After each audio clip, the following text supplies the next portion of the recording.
কখনো কখনো না আমাদের অকারণে ভীষণ মন খারাপ লাগে, অকারণে ভীষণ কান্না পায়। তো কখনো কখনো আবার অকারণে নয়, কোনো একটা আগের কথা মনে পড়লেও আমাদের ভীষণ কষ্ট হয়, ভীষণ মন খারাপ লাগে, ভীষণই কান্না পায়।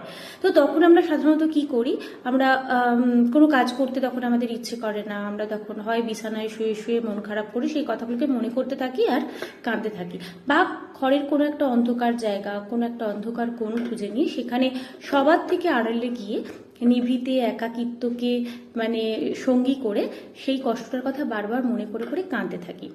তো এটাই আমরা করে থাকি, তাই তো।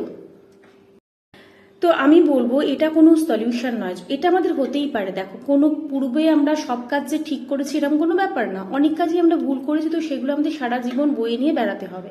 তো সেগুলোকে যখন মনে পড়বে না এটাও না, স্মৃতি আমাদের মনে পড়বে, সে ভালো কথাও মনে পড়বে, খারাপ কথাও মনে পড়বে, এটা থেকে তো দূরে থাকা যাবে না।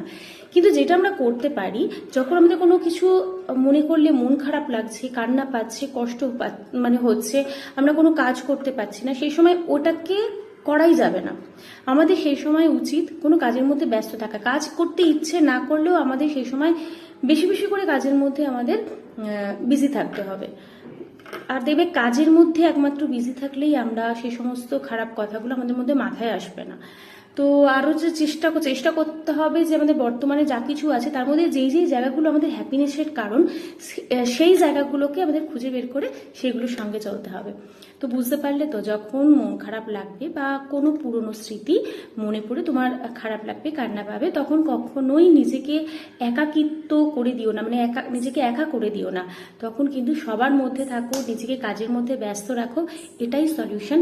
সবার থেকে দূরে গিয়ে ওই পুরনো বাজে কথাগুলোকে মনে করে নিজেকে আরও কি বলবো, একাকিত্বের জীবনে ঠেলে দেওয়াটা মোটেও সলিউশন নয়।